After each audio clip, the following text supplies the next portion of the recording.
Dorset, October 1814. The house party had been arranged by Lady Iversham, which meant it had been arranged with the quiet, surgical patience of a woman who believed that most problems between people could be solved by geography, and that the remaining problems could be solved by time, and that she personally was qualified to administer both. Her godson, the Duke of Threlbourne, required company, not a wife. Lady Iversham was far too careful a strategist to use that word with a man who had already buried one and had rebuilt himself around the loss like a wall erected around a garden that no longer grew anything. What he required, she had determined over the course of a long summer of watching him run his estate with flawless competence and eat his dinners in flawless silence, was interference. Specifically, the interference of Sarah Draycott, daughter of Alistair Draycott, whose shipping concerns in Bristol had made the family fortune, and whose education at her father's desk had made the daughter formidable. Lady Iversham had not consulted either party about this conclusion.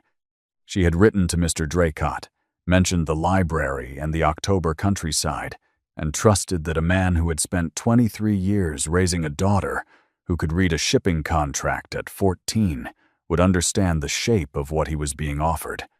Sarin had been at Threlbourne Hall for 11 days when the Duke told her she irritated him. 11 days was long enough to learn a house. She had learned it the way she learned most things, with focused, quiet attention, believing that rooms told you more than the people inside them were willing to. The library was immense and disordered, the books shelved by size rather than subject, which offended her in a way she recognized as personal and did not apologize for. The morning room faced east and was cold by noon. The south drawing room had excellent light and terrible furniture. The kitchens were well run. The stables were better run. The estate office, which she had walked past 6 times before she understood why the door was always closed, was where the Duke spent the hours between breakfast and dinner, conducting his property with the precise, unbroken attention of a man performing a duty he had perfected and had long since ceased to enjoy. She had also learned the Duke. This had taken less time than the house, because the Duke, unlike the house, was not complicated. He was organized. He was civil in the way that men are civil, when they have forgotten there is anything beyond civility. He was punctual to an almost mechanical degree. He said good morning at breakfast and good evening at dinner, and between those 2 fixed posts he produced nothing that resembled conversation and nothing that resembled warmth. And the household moved around him with the practiced caution of people who understood exactly how much silence was expected and had stopped testing the boundaries of it. He also watched her. She had noticed this on the 3rd day and had spent the following 8 cataloging it with the dispassionate interest she brought to all observable patterns. He watched her when she spoke at dinner. He watched her when she walked the south garden before breakfast. He watched her when she stood at the library shelves, reorganizing the poetry section because she could not physically bear the disorder for another hour. He watched her the way a man watches something he had not accounted for in his schedule and was not certain how to classify. On the 11th morning, she was in the breakfast room reading a letter from her father when he entered, earlier than his habit, and stood at the sideboard for a moment without serving himself anything. Then he sat down across from her and said, with the careful enunciation of a man who had selected each word individually and was delivering them in the exact order he had settled on, "Miss Draycott, I find that every time I see you I am irritated." She set the letter down. His expression was one she had not catalogued before, not the civil blankness, not the mechanical courtesy, something underneath both of those, something that had edges to it. "You rearranged the poetry shelves?" he said. "They were organized by the author's first name," she said. "By first name, that is not a system. That is an accident preserved by habit. You corrected my steward on the Southfield rotation. Your steward was mistaken. The rotation he proposed would have exhausted the soil within 3 seasons. I have been handling crop rotations since I was 15. You have opinions," he said, "about everything in this house. I have observations," she said. "They become opinions when no one else appears willing to make them." The expression with edges held. The morning light was behind him, and the room was quiet, and the rest of the house party was still upstairs, and it was just the two of them and the thing he had decided to say and the space it was now taking up between the teacups. "I have run this estate for 9 years," he said. "I have kept it capably. I have kept it alone. I did not invite you here to improve upon it." "You did not invite me at all," she said. "Lady Iversham did." Something moved behind his expression. Not anger. Something older than anger, and more tired, and far more careful. "No," he said quietly. "I did not invite you."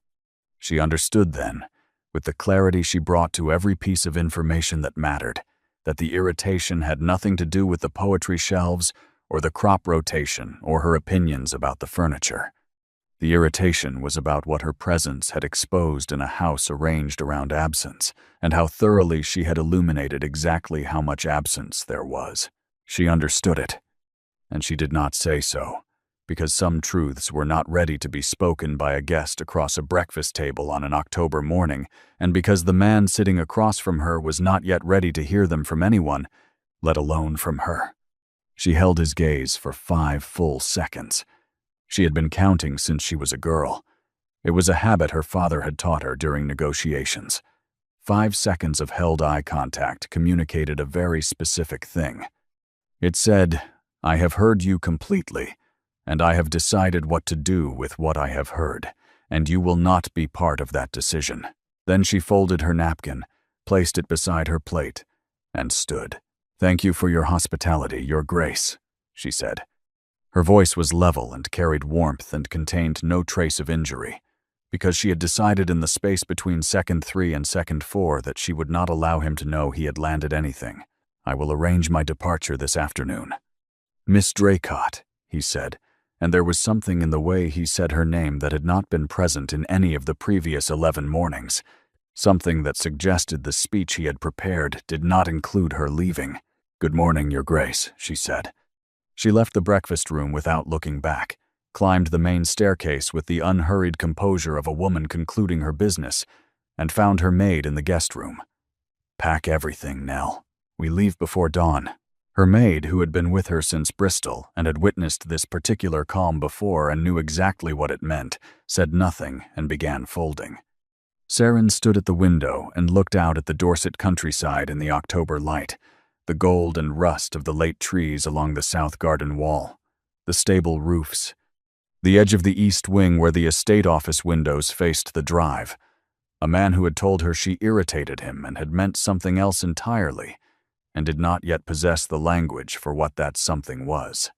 The quality of his watching over 11 days, tracked through rooms, and the way his irritation had arrived at the breakfast table, already fully formed, as though he had spent the night assembling it from materials that had nothing to do with her. She considered what it would feel like for him, sometime before Christmas, when the irritation was gone and the silence was back, and there was no one reorganizing his shelves or correcting his steward, or sitting across from him at breakfast with opinions about everything in his house.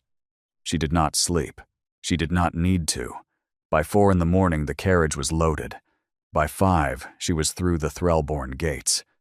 By the time the household stirred, the guest room was stripped and bare, and the only evidence that Saren Draycott had spent 11 days at Threlbourne Hall was a note left on the breakfast sideboard, folded once, addressed to Lady Iversham.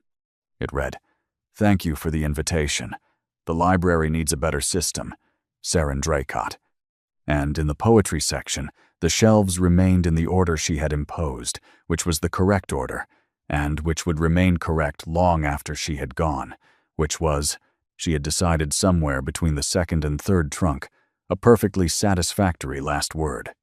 Except that it was not, she discovered halfway to Bristol, a satisfactory last word at all. It was the opening line of an argument she had not yet decided how to finish, and that was considerably more irritating than anything the Duke of Threlbourne had said to her over breakfast.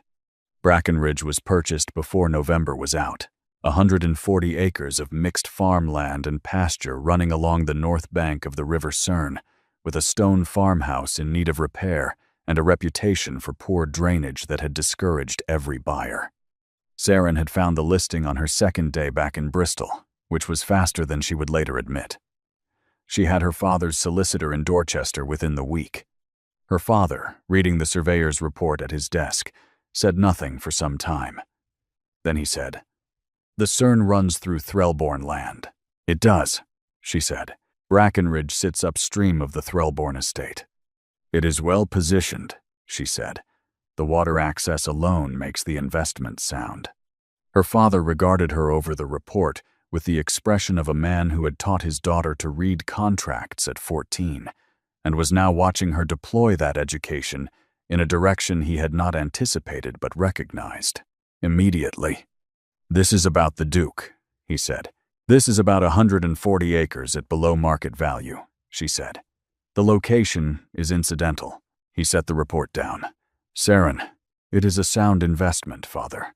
A long moment. He did not argue further. He had raised a woman who made decisions the way he made them, with conviction and with evidence, and with the understanding that some evidence was for other people and some was entirely private. He signed the purchase authorization that afternoon.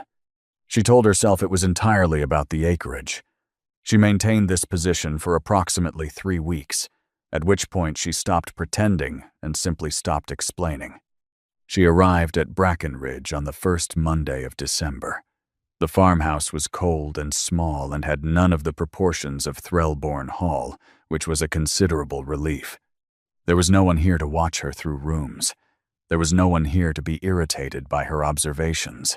There was only the land and the river and 140 acres that needed her attention and would repay it without commentary. The first week she walked every field, every hedgerow, every foot of the riverbank. The property was neglected but not ruined. The soil was good. The pasture was overgrown but recoverable within a season. The river was the real asset, clean and steady, running south through a shallow valley toward Threlborn land where it fed the Duke's mill and irrigated his south meadows. The Duke was informed of his new neighbor by his steward during the weekly estate meeting, delivered with the careful neutrality of a man mentioning something significant while pretending to consider it routine. "Miss Draycott, Your Grace, the Brackenridge purchase completed on the 20th. The Duke set down the ledger. "Draycott," he said. "Alistair Draycott's daughter." "Yes, Your Grace."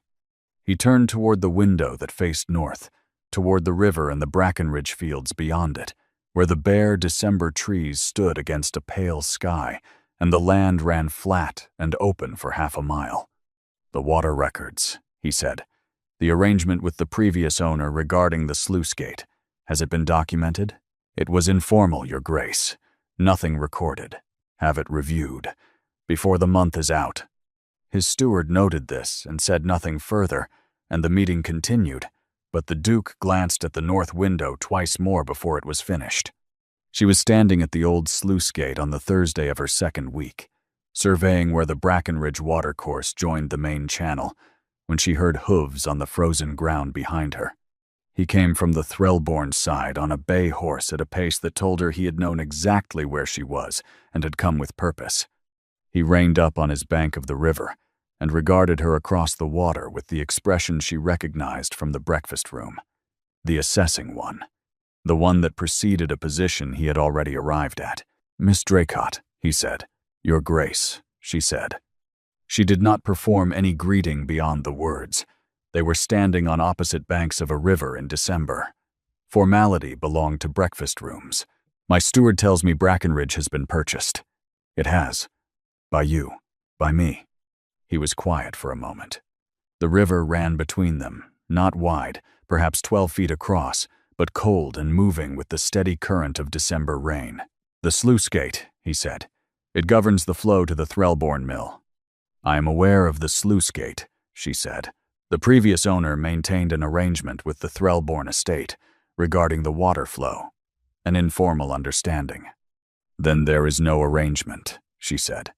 "There is a habit. Habits are not the same as agreements, Your Grace. I would have thought you of all people would appreciate the distinction." Something shifted in his expression, not the edges from the breakfast table, something that lived in the space between surprise and the effort required not to show it. "You are very direct," he said. "You told me you found directness irritating," she said. I have simply moved it somewhere it can be usefully applied. The December wind moved through the bare willows along the bank, and the water between them was loud enough that the silence was not quite silence. The mill supplies flour to the village, he said. The water flow is not a private concern. Then I suggest we discuss it properly, with documents, at a time that suits us both. Write to me, he said. To your steward, you mean?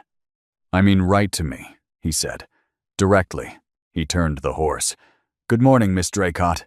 Good morning, Your Grace, she said to his retreating back.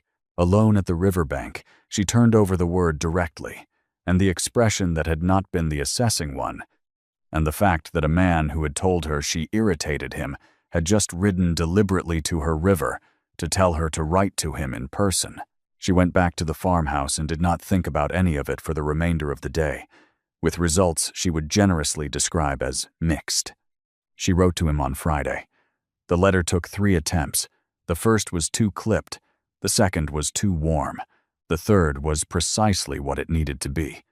Factual, specific, and ending with a proposal to meet at the sluice gate with the relevant documents, which was the reasonable next step, and also the step that would bring her to his side of the river, which she was not going to examine with any particular care. His reply arrived the following morning, faster than she had anticipated, written in his own hand rather than a secretary's. Miss Draycott, I have reviewed the watercourse records. The arrangement with the previous owner was, as you observed, informal. I propose Monday next, 10 in the morning, at the sluice gate. Bring the deed of purchase. I will bring the Threlborn water records. Threlborn. She read this twice. No pleasantries, no polite construction, just the time and the documents and the expectation of her presence. She found this, against her more considered judgment, considerably more honest than elaborate courtesy would have been. Monday was cold and bright, the kind of December morning that stripped everything back to what was actually present. She arrived at 5 minutes before 10. He was already there, on foot, the water records rolled under his arm. He had brought his steward. She had brought her surveyor. Both parties drew their conclusions from this symmetry. They spread the documents on the flat stone wall beside the sluice gate and stood on opposite sides, reading each other's evidence with the focused attention of 2 people who were both entirely correct and entirely in conflict. The Threlborn records establish continuous use of the Brackenridge flow for 40 years, he said. Continuous use without a recorded agreement is not a legal right, she said. It is a courtesy extended by the previous owner. That courtesy expired with the sale. Customary rights in this county carry the practical force of legal ones. Customary force and legal right are different things, she said, and I find the distinction worth preserving. His expression had been shifting over the course of their encounters, moving by degrees away from the assessing one toward something that used more of his face and demanded more of his attention. You have done this before, he said. Negotiated a water claim. My father's shipping concerns involve extensive negotiation over port access and riparian rights, she said. I have been present at most of those negotiations since I was 17. Your father brings you to commercial negotiations. My father brings me to everything, she said. He has no sons. He has me. He decided when I was 12 that this was either a limitation or an advantage, and has proceeded on the assumption of the latter. She held his gaze. He has not been mistaken. A pause. Then he indicated the watercourse map. The mill requires a minimum flow to operate. If you reduce the upstream volume, the mill stops. The village loses its flour supply. If you claim an unlimited right to my water, she said, my fields flood every spring, and the pasture is unusable for 3 months. The previous owner tolerated this. I do not intend to. Then we have a conflict. We have a negotiation, she said, which is a conflict with a resolution built into it, provided both parties are willing to find one. I am going to make you a proposal, he said. A formal water-sharing agreement, recorded and binding. Minimum guaranteed flow to the Threlborn mill during operating hours. Full upstream control returned to Brackenridge outside those hours. Joint maintenance of the sluice gate and the shared channel. She weighed the proposal. It was fair. It was practical. It was the kind of offer a man extended when he had decided the person across from him warranted a proper resolution rather than a positional victory. "You have 40 years of customary use," she said. "You could bring this before the county magistrate and likely prevail." "I could," he said. "Why don't you?" "Because it would take a year and cost us both more than the outcome is worth. And at the end of it, one of us would have the flow and the other would have a grievance. And we are going to be neighbors for the foreseeable future." He met her eyes. "I prefer functional arrangements to legal victories." "I accept," she said, "on the condition that the formal agreement acknowledges both legal positions, not merely the historical one." "Agreed." She extended her hand across the stone wall. He took it, the firm, brief grip of a man who honored what he agreed to, and she noticed that his gaze, as their hands met, was no longer the assessing one. It was something she was going to have to find a name for sooner or later. That expression followed her through the afternoon and into the evening, and was still there when she finally sat by the fire and admitted, with the honesty she owed herself if no one else, that the water agreement was not the only arrangement she had spent the morning negotiating. The county dinners began in January. Dorset society in winter was a closed circuit, the same families rotating through the same dining rooms with the comfortable efficiency of long practice. Saren had been received with cautious interest. She was wealthy enough to be acknowledged. She was not titled enough to be absorbed. She was, several people had noted, extremely good at conversation, which in Dorset was either an asset or a complication depending on whose conversation she was improving. She and the Duke attended the same dinner 3 times in January. At Hartfield, they were seated at opposite ends of the table and exchanged exactly one remark about the water agreement, which was overheard by Mrs. Ashton and became the most discussed topic in the county for the following week. At Iversham Lodge, Lady Iversham had seated them across from each other with 6 inches of mahogany and the entire weight of her expectations between them. At Threlbourne Hall, a formal occasion for 14, Saren sat 3 places from the Duke and spent 40 minutes discussing river systems with Sir Gerald Ashton, because Sir Gerald was one of the few people at the table who understood sluice gates, and the spring flooding was already on her mind. During the conversation with Sir Gerald, she was aware that the Duke was listening. Not visibly. He was conducting his end of the table with the practiced precision of a host who had been doing it since he was 21. But she had developed, over the course of 3 dinners and 2 meetings at the sluice gate, a reliable sense of where his attention was actually directed. And it was directed at her with a frequency she noted and filed, and was not going to act upon. At the close of the Threlbourne dinner, Lady Iversham materialized at her elbow in the entrance hall. "You handled Sir Gerald beautifully," Lady Iversham said. "Sir Gerald knows a great deal about river systems," Saren said. "Sir Gerald knows a great deal about river systems and remarkably little about anything else," Lady Iversham said, "which makes him indispensable at dinner and entirely irrelevant on every other occasion." She glanced across the hall at her godson, who was seeing off the last of his guests. "He has not watched a woman the way he watches you since." She stopped.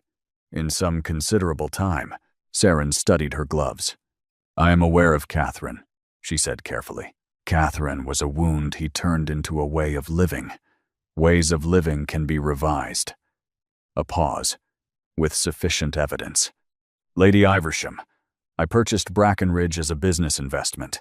"Of course you did," Lady Iversham said, with the serenity of a woman who had been told the same thing in 3 different phrasings and had formed her own conclusion. "Good evening, Miss Draycott."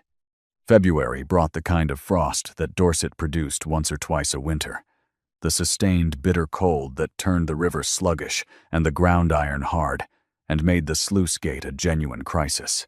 Ice in the channel overnight, the mill flow reduced to a trickle, the village miller sending word before dawn. Saren wrote to the Duke on Tuesday morning. He arrived at Brackenridge on Tuesday afternoon, which was not what she had expected. She had anticipated a letter or a message through his steward. Instead, he appeared at the farmhouse door in riding clothes and a coat that was practical rather than fashionable, which was a detail she noticed and declined to examine.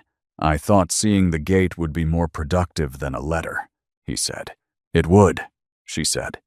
They walked the length of the frozen channel together, and she showed him where the ice had accumulated, and where the original gate design had failed to account for sustained frost, and where the flow could be redirected through the secondary channel. He listened with the complete attention she had come to expect from him, and asked 2 questions that confirmed he understood the mechanics, and one that told her he had already seen the answer. If you diverted the inlet here, he said, indicating the diagram, the fall gradient would break the ice before it set. That was my surveyor's conclusion as well, she said. The work would require access to the Threlborn Bank. You have it, he said. I will inform my steward today. He was studying the channel diagram, breath visible in the February air, coat mud spattered at the hem, and none of it was the composed, mechanical Duke she had met at the breakfast table in October. This was someone who had come to look at a frozen sluice gate in February, because he had said "write to me directly," and had meant the same in return. You came yourself, she said. He glanced up from the diagram. You could have sent your steward, or written. He held her gaze. I told you to write to me directly. That standard applies in both directions. She turned toward the frozen channel, toward the Threlborn fields beyond the bare February hedgerow. A man who had told her she irritated him every time he saw her, and who had just walked a frozen ditch in February rather than send a note, and who had said you have it without requiring her to ask twice. Thank you, she said. It is a practical matter, he said. The gate serves both properties. Yes, she said. It is entirely practical. His expression was never entirely the assessing one anymore. It occupied the territory between what he had decided about her and what the evidence kept showing him. They walked back to the farmhouse. She offered tea. He accepted, the first time he had accepted anything at Brackenridge, and they sat in the small parlor for 40 minutes and talked about the sluice gate, and then about the county road committee, and then about a book on agricultural drainage she had ordered from London that he had also read, and neither of them mentioned the breakfast room or the word irritated or the 11 days, and the afternoon was entirely practical and entirely not. The spring assembly was held at Hartfield in the first week of March. 40 guests, the full county. Saren arrived with Lady Iversham, who had developed the habit of collecting her before these events, without either of them having formally arranged it. The Duke was across the room when she entered, in conversation with Sir Gerald and 2 other men, and he glanced up when she arrived with the attention she had learned to identify and had stopped pretending she did not notice. The evening proceeded as county evenings did. Circuits of the room, layered conversations, careful social choreography. She discussed the spring planting with the Ashtons, the London season with 2 young women, the county road bill with Sir Gerald. The Duke appeared at Sir Gerald's side at some point during the road discussion and stayed, and the 3 of them talked until Sir Gerald was called away by his wife, and then it was just the 2 of them. And the conversation shifted without either of them steering it from roads to the sluice gate, to the spring flooding, to a question he asked about the shipping business she had grown up in. That was the first question he had ever asked about her, rather than about the land. She answered it. He listened. He asked a second. She thought, this is what he sounds like when he is actually curious. She thought, I should not be keeping a record of what he sounds like when he is actually curious. Sir Crispin Dacre arrived at her left shoulder. She had observed him circling for 20 minutes and had judged it within the normal range of a social evening. She was wrong about the normal range. Miss Draycott, Sir Crispin said, with the tone of a man about to be charming in a way that required witnesses. 5 people within easy hearing. He had selected his moment. Brackenridge is looking quite transformed, I understand. Considerable improvements. Thank you, she said. The sluice gate required significant work. Sluice gates, he said, with a smile directed at his audience. Quite a theatrical pause. One does wonder whether the scale of improvement is proportionate to the likely tenure. That is to say, he continued, Dorset has a certain character, an established order. One hopes that newcomers appreciate the character of the county before undertaking too ambitious a program of renovation. The word renovation did the work he had designed it to do. In a neutral mouth, it was harmless. In his mouth, with his pause and his audience and his practiced smile, it meant you are a merchant's daughter playing at being a landowner. And everyone in this room understands the difference between playing and belonging. She held his gaze with the composure of a woman who had been navigating rooms since she was 16 and had encountered this particular variety of condescension in Bristol, counting houses and London drawing rooms, and had developed a comprehensive response to it. She was formulating that response when the Duke spoke. "The improvements at Brackenridge," he said from her right, in a voice she had not heard from him before. Not the breakfast room voice, not the sluice gate voice, not the dinner party voice. The one beneath all of them, the one that had 200 years of Dorset in it and understood precisely what weight it carried. Include a complete redesign of the water channel that has resolved a flow problem affecting both properties for over 30 years. He turned the assessing attention on Sir Crispin, the full force of it, the same gaze that had once been directed at her across a breakfast table and was now aimed at someone else entirely. The investment is entirely proportionate, as anyone familiar with the Brackenridge land would confirm. Sir Crispin's smile underwent a rapid and visible adjustment. "Of course, the county," the Duke said, with the economy of a man who did not require volume, benefits from landowners who take their property seriously. I believe we can all agree on that. One moment longer than was necessary, the ducal equivalent of a closing argument. Then he returned to the conversation as though nothing of consequence had occurred. Sir Crispin found someone else to speak to with the speed of a man who had been corrected in public and needed time to reassemble himself. Saren stood beside the Duke in the aftermath, weighing what had just happened with the precision she brought to all important information. The weight of what he had said and the way he had said it, and the fact that he had chosen to say it at all, he did not turn toward her. He was already discussing the road bill with the two men from before, and nothing about his bearing suggested he had just done something significant. She thought, "He knows he has." She thought, "He is waiting to see what I do with it." She crossed to the far side of the room and stood with Lady Iversham, who studied her expression, then the Duke across the room, then her expression again. "Well," Lady Iversham said. "He intervened," Saren said. "He did not have to." "No," Lady Iversham agreed, accepting a glass of wine from a passing footman with the composure of a woman who had been waiting for this particular conversation for 4 months. "And Sir Crispin will be considerably more careful for the remainder of the season. He said the improvements affected Threlbourne. He made it about the land." "He made it about the land," Lady Iversham agreed, so that Sir Crispin had no graceful way to continue, so that the room understood his position without requiring him to make a declaration. "And so that you were defended without being diminished." A pause, which is a very particular kind of intelligence. Saren held her glass and turned over 4 months of water agreements and frozen channels in February afternoons, and a man who had told her she irritated him every time he saw her, and had spent the subsequent months discovering that her presence was considerably more than he had accounted for. "He was wrong about me," she said. "In the breakfast room." "Yes," Lady Iversham said, "and he knows it. He has known it for some time. He is a man who takes his time with his accounts. He required sufficient evidence before revising the ledger."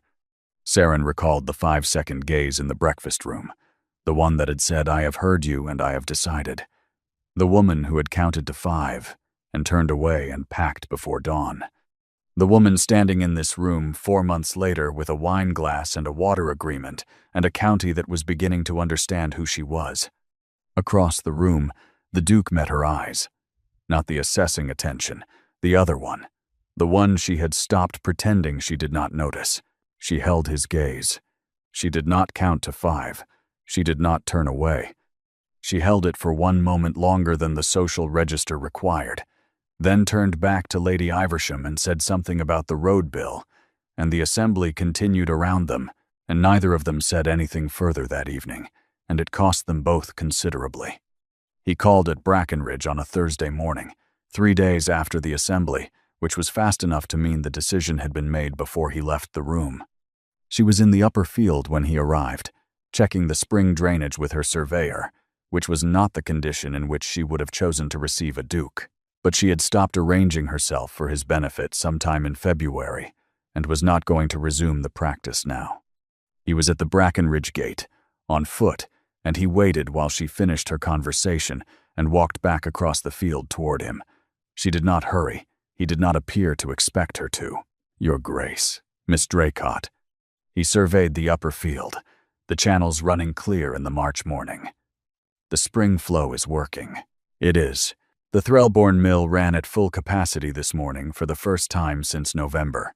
The channel redesign resolved both problems." "I am glad," she said. His gaze settled on the gate between them, which she had not opened. "I owe you an apology," he said. She waited. "In the breakfast room, in October, what I said, the manner in which I said it." A pause.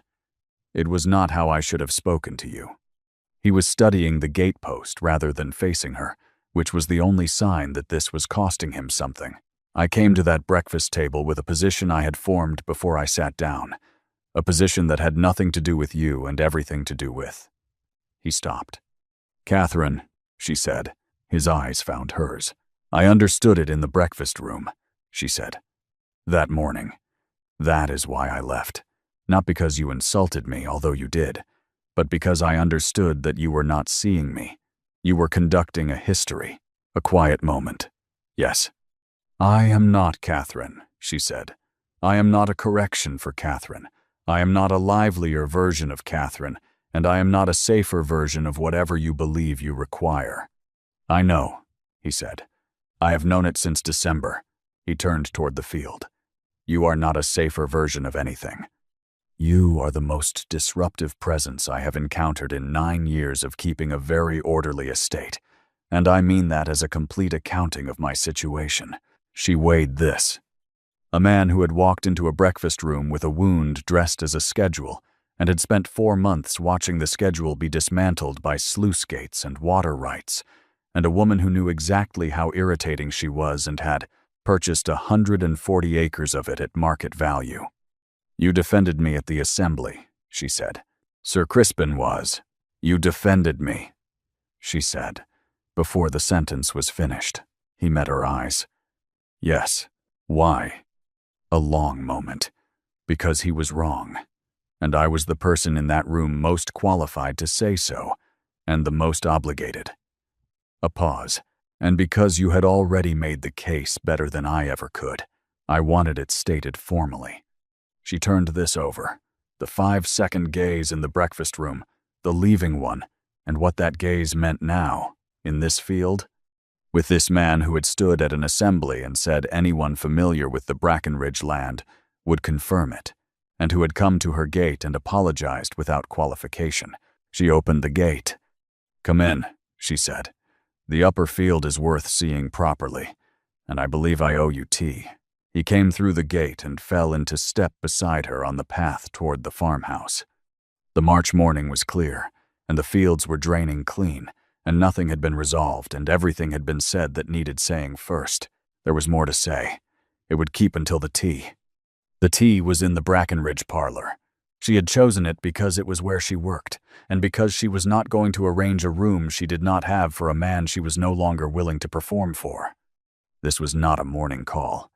It was a man who had come through a gate she had opened, and who had said because you had already made the case, and who was now sitting in the chair across from her desk, with an expression that had nothing guarded in it at all. Nell brought the tea and withdrew. Saren poured, handed him his cup, sat back in her chair. He surveyed the books behind her. The desk, covered in estate papers and channel diagrams and a letter from her father's Bristol solicitor. All of it read with the attention of a man taking inventory and finding every item legible. "You work here," he said. "Every morning." "This room is the study," she said. "It is also the parlor and occasionally the dining room. Brackenridge does not run to specialized rooms, Your Grace." He drank his tea. "I see. Was that an objection?" "It was an observation. In my experience, women who work at desks covered in channel diagrams are either eccentric or formidable. Occasionally both. And which classification have you assigned me?" "I have been revising my classifications," he said. since approximately December. She considered the apology at the gate, the honest one, the one that had not deflected into explanation or wrapped itself in justification, the one that had named what he had done and named the reason, and stopped. She had spent 4 months trying to sustain her irritation at him with consistency, and had found the project increasingly difficult to maintain, and the apology at the gate had been the final piece of evidence that consistency on this particular point was no longer available to her. "I want to say something about the breakfast room," she said. He waited. "I understood what you were doing. The moment you said it, I understood that you were not describing me. You were describing what you needed after Catherine, someone who would not disrupt anything, who would not rearrange anything, who would not be present enough to remind you of everything your marriage had lacked." She met his gaze. "I did not leave because I was insulted. I left because staying would have required me to argue with you, and arguing with you in that moment would have forced you to defend a position you held for reasons neither of us were prepared to discuss." A pause. The 5 seconds were the only honest exit. The 5 seconds. "The gaze," she said. "Before I stood, it said what needed saying. I see you. I am not arguing. I am leaving." He studied the desk between them. "It was the most deliberate thing anyone has done in my presence in 9 years. I considered it for a week." "What did you conclude?" "That I had conducted the conversation very badly, and that you had conducted it better than I deserved." He held her gaze. "And that the woman who held my eyes like that for 5 seconds and then left without a word was not a woman who found me irritating. She was a woman who understood exactly what she was seeing and had decided it was not yet ready to be addressed." A pause. "It was not the quality I had listed in my requirements." "No," she said. "It was a better one." She held her cup and contemplated the man across her desk, and considered October and November and December and every month since, and what it meant to watch someone revise their accounting in real time, and to discover that the revised version was something she had not prepared for at all. "Hadrian," she said. He stilled. She had not used his name before. She had used his title and his grace and the careful distance where a name would go, and now the name itself was in the Brackenridge parlor, and neither of them could retrieve it. "Yes," he said. "I bought this property because of you," she said. "Not entirely. The land is sound and the investment was rational and all of that remains true. But I bought it knowing it was upstream of yours, and I told myself it was business, and I almost believed it for approximately 3 weeks." She turned toward the diagrams on the desk. "I was angry. I wanted you to see me, not the fortune and the father, not the category I had been filed under. I thought that if I were your neighbor, if I were arguing water rights and correcting your steward in person, you would have to see me eventually." "That was not a cautious strategy," she said. "It was an effective one," he said.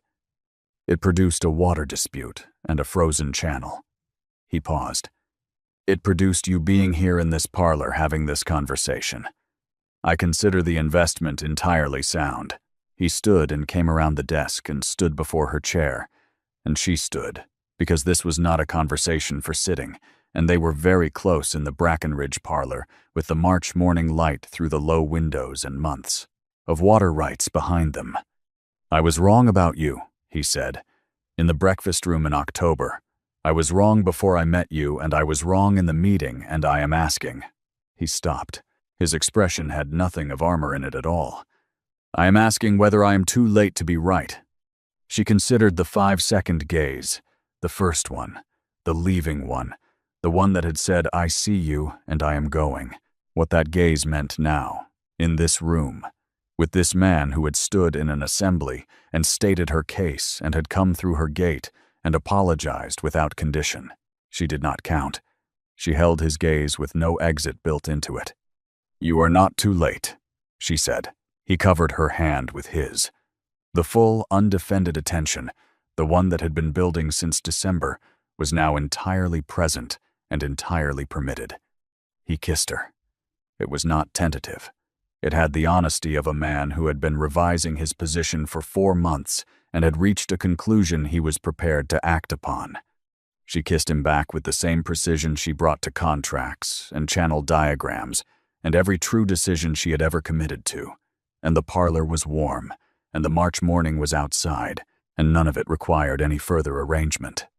When they separated, she kept her hand on his arm and wore the expression she had when she was not performing anything at all. "The water agreement," she said, "is settled," he said. "The sluice gate is functioning. The upper field is draining. Are we conducting a full property review? I am establishing that the practical matters are resolved before addressing the impractical ones. And are they resolved?" She regarded the diagrams. She regarded the man who had come through her gate and revised his ledger and called it a better quality, about a 5-second gaze he had spent a week thinking about. "Yes," she said, "they are entirely resolved." The corner of his mouth did the thing she had catalogued and was now permitted to acknowledge. "You are going to be very difficult to be married to," he said. "Is that a proposal?" "It is a preliminary assessment. Preceding a proposal. I find assessments useful before major commitments." "As do I. My preliminary assessment is that you will find it considerably harder to maintain an orderly schedule with someone who lives upstream and has opinions about everything in your house. I have noticed that my schedules have been performing poorly in this vicinity. They have been performing very badly. I would recommend a comprehensive revision. I am in the process of one," he said. He took her hand. Saren. Her name. The specific, irreplaceable weight of it. "Hadrian," she said. And this time it carried everything she had not said since October. April in Dorset was the county at its most knowing. Gardens emerging, morning calls multiplying, the social calendar filling with the particular energy of a county coming out of winter and finding itself, as it always did, entirely unchanged and deeply satisfied about it. Saren and the Duke were engaged by the second week of April. He had proposed formally in the Brackenridge parlor on a Wednesday morning with the directness she had come to trust, and she had said yes with the same directness, and they had shaken hands on it before either of them registered the absurdity. Then he had studied their clasped hands, and she had laughed, a small and genuine and entirely unguarded sound, and he had received it with the expression she now recognized as his version of complete happiness. Her father received the news with quiet satisfaction. "The Duke of Threlborn," he said, from behind the shipping accounts. "The man who told you that you irritated him. He has revised that assessment considerably. He came through my gate and apologized without qualification. And then he sat in my parlor and drank my tea and told me the 5-second gaze was the most deliberate thing anyone had done in his presence in a decade." She paused. "I find I cannot hold a man's October against him when his March is everything it should be." Her father set down the accounts. "Is he good enough for you?" She considered this honestly. "He is trying to be. That is the best version of the answer." "It is the best version," he agreed. He wrote to the Duke that afternoon. The Duke's reply, addressed to Saren rather than her father, read, "Your father's letter was generous and entirely beside the point. I am marrying you. The accounts will follow. H." She placed it in the desk drawer where she kept his letters. There were 9. Lady Iversham called on a Tuesday with the energy of a woman who had been exercising restraint for 3 days, which represented her absolute limit. "Well," she said. "Well," Saren agreed. "The parlor?" "The parlor. He kissed you in the parlor. I prefer not to confirm specific details." "You have confirmed them entirely," Lady Iversham said. She accepted tea with the composure of someone settling in for a complete accounting. "He was happy when he called on me yesterday. I have not seen him happy in 3 years. He showed it the way he shows everything, very quietly and without announcement. But it was there." She held Saren's gaze. "You are good for him. He is good for me," Saren said. "Which is the thing I did not expect." "What did you expect?" "I expected to prove a point. I expected to be here and be competent and make it impossible for him to sustain the position he had taken. I expected to be right." A pause. I did not expect to discover that he was also right about certain things, and that the things he was right about were the things that made him worth the argument. What was he right about? That a woman who knows exactly how irritating she is, Saren said, is a formidable thing. He had entirely the wrong definition of irritating, but the instinct was sound. Lady Iversham smiled, not the polished, social smile. The real one. He is going to discover that he has acquired a duchess who will run his estate better than he does. He has already discovered it. He mentioned it at least twice during the formal proposal. He proposed to you by conducting an assessment followed by a declaration. The declaration was excellent. The assessment was also excellent in its way. It was honest. She studied her tea. I find I prefer honest assessments to elaborate ones. Lady Iversham stood. The engagement dinner. I will host it. First week of May. She paused at the door. Sir Crispin will be invited, because it is better to have him at the table where he must behave than outside it where he will not. And because the sight of Sir Crispin Docker congratulating you on your engagement to the Duke of Threlborn will be one of the most satisfying things I have witnessed in recent memory, and I am not above enjoying it. I find I am not above it either, Saren said. They were married in June, at the village church that sat in the valley between Threlborn and Brackenridge, a very beautiful church with good stone floors and windows that had been there since the 15th century. She wore dark green, a better dress than October's, cut by someone who understood that dark green on a woman with her coloring was not a fashion choice but a settled fact. Her mother's pearl earrings, simple and correct for an occasion already saying enough. Hadrian was not surprised by the green. Lady Iversham was not surprised. Her father had simply nodded when she told him. The village turned out. Dorset turned out. The full county and a considerable number beyond, because the marriage of a duke was always an occasion. And the marriage of this duke to this woman was an occasion with the additional quality of a story the county had been following since October. Saren walked in on her father's arm and found Hadrian at the front of the church and considered the breakfast room in October and the 5-second gaze she had given him on her way out of his life. All the versions of that gaze. The first, in the breakfast room. 5 seconds. Counted. Deliberate. I see you. I have decided. I am leaving. The second, at the spring assembly, across the room after Sir Crispin, when she had found his eyes and held them without counting, without timing her exit. I see what you did. The third, in the parlor, when she had met his gaze and not turned away and not counted and not built any kind of departure into it. I am done performing for you. She had considered the fourth version. She had decided sometime in April that it would not involve a count at all. Hadrian's expression had nothing of October in it, nothing of the breakfast room assessment, nothing of the man who had organized his grief into a schedule and called it competence. Just him, entirely present, seeing the woman who had bought the upstream property and argued the water rights and fixed the sluice gate and been right about everything and had chosen him anyway. She did not count. She did not build an exit. She took his hand. He held it with the firm, steady grip of a man who meant what he agreed to. And then he did not let go. After the ceremony, in the June garden at Threlborn Hall, he found her at the edge of the south lawn, surveying the view she had first seen in December from the opposite bank of the river. "The roses," she said. "They are in the wrong beds. The climbers should be on the south wall. The standards need the east border for the morning light. Is this your preliminary assessment of the marriage?" "This is my preliminary assessment of the garden. My assessment of the marriage is ongoing." And she contemplated the roses, the river beyond the garden wall, running clean and steady between his land and hers. The man beside her who had told her she irritated him every time he saw her, and had spent the following months discovering that the irritation was the first true thing he had felt in 9 years. "Hadrian," she said. "Yes." "Every time I see you," she said, "I am irritated." The June evening was warm around them, and the county of Dorset was doing what it did in June, which was to be so completely itself that there was no room for anything that was not true. "And I find," she said, "that I have no intention of stopping." He took her hand. She let him take it.